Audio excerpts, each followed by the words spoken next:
tema da nossa aula de hoje é dissertação, consequentemente redação. Hoje a gente vai falar um pouco sobre o texto dissertativo. Dissertar é o mesmo que desenvolver ou explicar um assunto, discorrer sobre ele. A característica básica da dissertação é ter o cunho reflexivo teórico. Dissertar é debater, discutir, questionar, expressar ponto de vista, qualquer que seja. É desenvolver um raciocínio, desenvolver argumentos que fundamentem posições. É polemizar, inclusive com opiniões e com argumentos contrários aos nossos. É estabelecer relações de causa e consequência, que isso também já viu presencialmente. É dar exemplos, é tirar conclusões. É apresentar um texto com organização lógica das ideias. Basicamente, um texto em que o autor mostra as suas ideias. Os textos argumentativos têm por finalidade principal persuadir o leitor sobre o ponto de vista do autor a respeito do assunto. Quando o texto, além de explicar, persuade o interlocutor é o leitor, tá? E modifica o seu pensamento e modifica o seu comportamento, temos um texto dissertativo argumentativo. Texto dissertativo argumentativo nada mais é do que a redação que se pede na maioria das provas de vestibular ou concursos, principalmente o Enem. Quando escrevemos uma dissertação deste tipo, devemos nos atentar a duas coisas, que são a estrutura e os nossos argumentos. Eu li muito, eu sei, mas isso aqui é só uma pincelada sobre o tema, sobre o que é um texto dissertativo argumentativo. E como diz aqui, né, o texto dissertativo argumentativo nada mais é do que a redação do Enem que se pede, né, que é aquela tão temida por todos.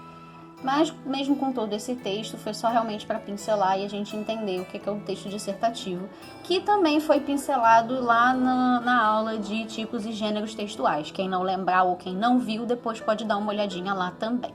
Então, vamos para a estrutura do texto dissertativo argumentativo. Quando a gente pensa num texto dissertativo argumentativo, ou nesse tipo de redação que você pede, a gente tem que pensar em dois pontos, né? Como eu disse no texto anterior, que são as nossas ideias, os nossos argumentos e também a estrutura do texto, porque nesse tipo de redação, em maioria das redações que a gente faz, a estrutura também conta. Todo tipo de texto, todo gênero de texto, ele também tem uma própria estrutura. Tem a estrutura convencional, formada por três partes essenciais. As três partes essenciais, na verdade, são a introdução, o desenvolvimento e a conclusão. Só que o desenvolvimento se subdivide em dois pontos, que a gente agora vai pincelar um pouquinho sobre cada um deles. Então, temos a introdução, que fica no primeiro parágrafo, assim, estipulando o mínimo de linhas, geralmente é entre 15 a 20. Então, eu estipulei mais ou menos aqui um valor de linhas que vocês podem colocar quando forem redigir o texto de vocês. Então, a introdução pode ter entre 3 a 5 linhas, 5 linhas já estourando muito. O primeiro argumento, que dá a ideia de causa, né? O argumento 1, assim, podemos colocar vários argumentos de uma vez, mas é aquela coisa, a gente também não pode encher muito o texto, porque o nosso mínimo de linhas é entre 15 a 20. Se a gente colocar muitos argumentos, pode acontecer do texto ficar muito grande, passar até do número máximo de linhas, e a gente acabar se perdendo nas nossas ideias. Então, o ideal é usar 2 a 3 ideias, 4 no máximo. Então, o primeiro parágrafo de desenvolvimento, que é o argumento 1, né? É o de causa, né? A parte de causa, que tem entre 5 e 7 linhas, que pode ter entre 5 a 7 linhas. E o argumento 2, que é o de consequência, segundo parágrafo do desenvolvimento, né? E sendo o terceiro parágrafo do texto, que também pode ter entre 5 e 7 linhas. E a conclusão, que é pra gente fechar o tema, né? É o quarto parágrafo, mesma coisa da introdução, entre 3 linhas a 5 linhas. Quando a gente recebe uma dissertação argumentativa, esse tipo de redação, né, geralmente o tema que eles apresentam, né, eles dão um tema, geralmente com textos de apoio e tudo mais, para a gente poder refletir sobre o tema e poder escrever e montar os argumentos e tudo mais. Mas esse tema que eles dão é um problema a ser resolvido. E por isso que a gente usa essa ideia de causa e consequência, porque todo problema ele tem uma causa e tem uma consequência.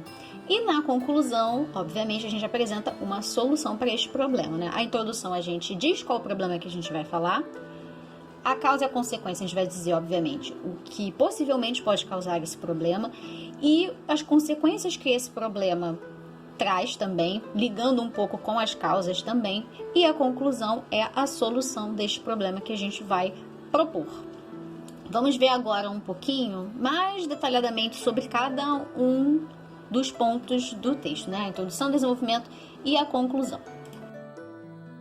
Primeiro, a introdução. A introdução, ela apresenta a ideia principal da dissertação, podendo conter uma citação, uma ou mais perguntas, contanto que sejam respondidas durante o texto. Comparação, pensamento filosófico, afirmação histórica, entre outros.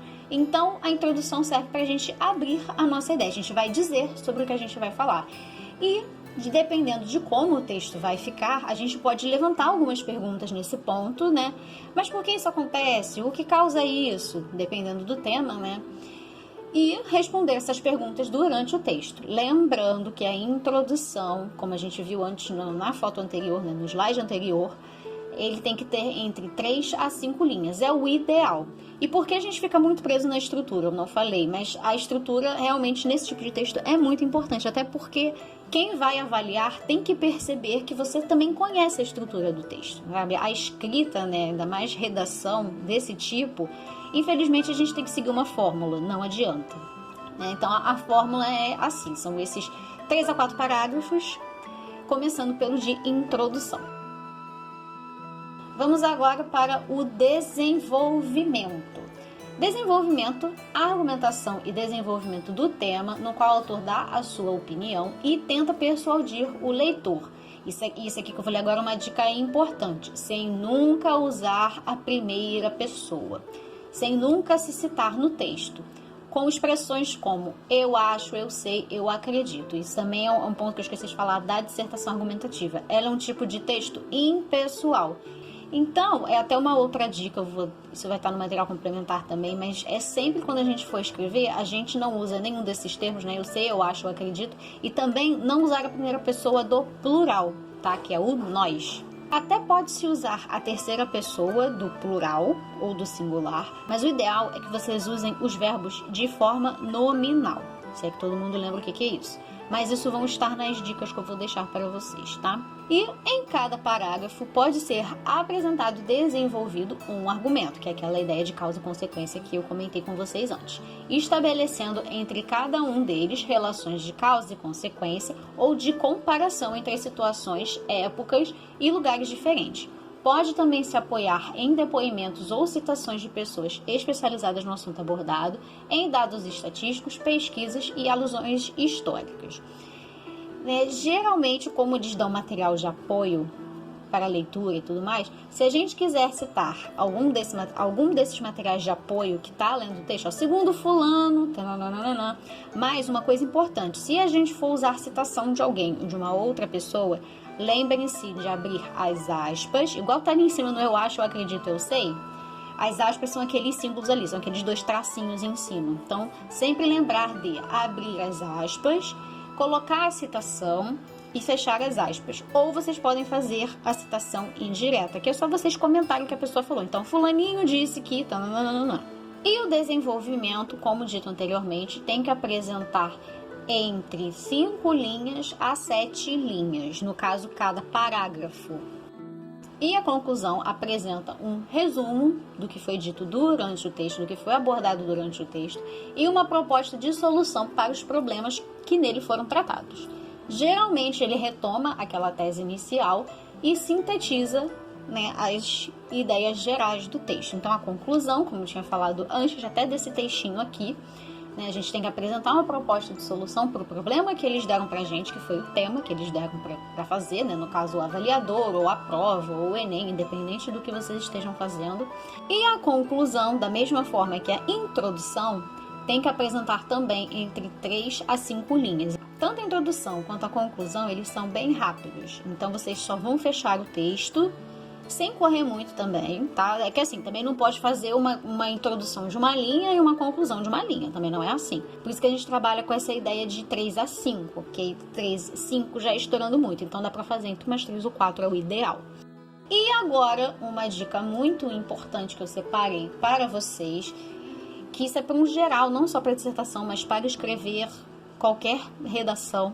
É importante se ler bastante e tudo que se puder, desde os livros e outras leituras de entretenimento, quanto às notícias, a fim de se manter informado sobre o que acontece atualmente, pois geralmente são esses temas que são usados para dissertações. Então, o ideal é que vocês estejam ligados no que está acontecendo no mundo, na atualidade. Geralmente são notícias atuais, são coisas da atualidade, né, que estão acontecendo. Não necessariamente uma notícia, mas assim, saber o que está acontecendo no mundo de uma forma geral é muito importante para vocês provavelmente saberem o tema que vai cair ou poderem aproveitar sobre esses temas, essas atualidades que vocês estão em contato para usar no texto também. Então é muito importante sempre ler e se manter informado, né? Ler para a gente aumentar o nosso vocabulário e se manter informado para estar ligado nos temas que as redações possivelmente vão abordar. E separei também aqui para vocês algumas pequenas dicas para a sua dissertação. Dentro do material complementar também vão ter mais dicas, tá? Aqui são só algumas, tá bom? Primeira dica, seja objetivo e direto na sua dissertação. Então, como é um texto curto, né, geralmente entre 15 a 20 linhas no mínimo, estourando 30, né, é um texto relativamente curto. Tem gente que acha que é muito longo, mas é muito curto. Às vezes, quando você vai ver, você acaba tendo muita ideia e você acaba escrevendo demais. Mas tem que ser objetivo e direto. Não, evita de encher linguiça. Então, seja curto, claro e grosso. Fale logo o que tem que falar. Entendeu? Não fique enchendo linguiça. Eu vou encher linguiça para dar a linha aqui. É melhor que você use até mais ideias e dê a quantidade mínima de linhas do que você encher linguiça, dar a quantidade mínima de linhas e você acabar, sei lá, fugindo do tema porque quis falar demais. A segunda, que eu até cheguei a comentar antes, evite usar a primeira pessoa, tanto eu quanto nós. Então nada de eu acho, eu penso, eu acredito ou acreditamos, pode botar, sabe-se, é sabido, né? Usem verbos em modo nominal. Terceiro, evite fugir do tema, porque isso causa perda de nota. Coisa também que tem um pouco a ver com a primeira, né? Evite também inventar muito, porque você pode acabar fugindo do tema. E também não tente falar de uma outra coisa que não tem nada a ver com o texto. Não, você vai perder nota por causa disso, porque fuga de tema dá perda de nota, às vezes até 0. 4, essa aqui acho que é uma das dicas mais importantes. Evite a repetição de palavras, use bastante sinônimos. Geralmente a gente, em dissertação, a gente usa muito pessoas, né? A gente usa muito, por exemplo, a palavra pessoas. Aí a gente vai escrever e fala as pessoas, as pessoas, as pessoas, as pessoas. A palavra às vezes aparece 3 a 4 vezes durante o texto. Isso, assim, o avaliador, né? A pessoa que avalia percebe que você só conhece a palavra pessoas. Você tem um vocabulário um pouco pobre, muitas aspas. Assim, por isso que é bom a gente saber sinônimos de uma forma geral. O ideal é que vocês conheçam sinônimos. Mas, professor, o que poderia ser um sinônimo de pessoas, por exemplo? Poderia ser a palavra indivíduos, ou cidadãos, né? Ou a sociedade, no geral, né? Dependendo da ideia e do contexto que vocês forem passar. 5. Evite o uso de gírias e palavrões. Isso aqui é importante porque a dissertação, né, qualquer redação de prova, de concurso que a gente vai fazer, ou de entrevistas de emprego também, tanto faz, que tem algumas entrevistas de emprego que pedem redação também. Não necessariamente uma dissertação, mas às vezes até um texto narrativo. Mas isso é para qualquer redação assim formal. Como é um texto formal e que segue a forma normativa, né, aquela forma padrão, tem que usar a forma padrão. Então, não usar gíria e também não escrever palavrão, que são palavras de baixo calão. Não tem nenhum problema geral com palavrão no cotidiano, mas na redação a gente tem que fugir dele um pouquinho. 6. Evite usar abreviações e internetês. Então, nada de comer palavra, nada de abreviar, nada de usar VC, TBM, nada disso. Não, é como eu disse antes na outra dica. É um texto formal e que precisa estar escrito de forma formal. É o que pede. Então, também está escrito na forma padrão. 7. Não termine sua dissertação com fim ou the end ou algo do gênero. Então, a gente não precisa escrever fim. Só escreve a conclusão, ponto final e é isto. E a 8ª e última dica, que eu não cheguei nem a falar de título, né? Mas dissertação tem título, sim. A gente precisa colocar título na dissertação Faça o título de sua dissertação ao terminar de escrever. Então, por que estou falando isso? Porque às vezes a gente cria o título primeiro e a gente começa um texto com uma ideia e conforme a gente vai escrevendo, ele pode ir por um caminho completamente diferente. Então, o ideal é a gente criar o título no final, quando a gente termina de escrever a redação, a gente relê, vê que tá tudo certinho, tá direitinho, é isso mesmo? Aí a gente vai ver a ideia geral que o texto aborda, qual é a ideia principal e vai fazer o título em cima disso. Então, por isso que é importante que o título seja feito ao final da gente escrever tudo. E as conjunções? Professora, para que essas conjunções? Isso tanto ajuda vocês na hora de escrever, quanto a pessoa que vai avaliar. Algumas expressões tornam o seu texto mais rico e também ajudam a separar bem os parágrafos e ideias dentro do texto. Elas podem ser usadas no início de cada parágrafo que contém a seguinte ideia. Eu coloquei alguns exemplos aí de conjunções, que são essas expressões que dão essa ideia de causa, consequência ou conclusão, que vocês podem usar no texto de vocês. Então, vocês usam no início do parágrafo, que aí, como eu disse, ajuda vocês na hora de formar as ideias, que aí você colocando essa expressão, por exemplo, causa, é já que, uma vez que, visto que e dado. Então, você pode colocar uma dessas 4 e explicar as causas do seu problema. Aí, acabei de explicar as causas. De consequência, consequentemente, e embora... Tem outras, esses aqui são só alguns exemplos, tá? Mas, com certeza, tem esse material na internet que vocês podem achar. E a conclusão, a fim de, portanto e logo. Que aí dá a ideia de que você já está fechando o texto. Tá? São expressões só para dar uma enriquecida no texto, para ajudar vocês com as ideias e tudo mais. E essa foi a nossa aula de hoje. Vou deixar para vocês um material complementar e também um exercício que é uma redação, que aí vocês, é facultativo, quem quiser fazer, tá? Vocês podem fazer e me mandar, pode tirar foto, pode fazer no computador, mas mandem foto para mim que eu corrijo, tá bom? Até a próxima!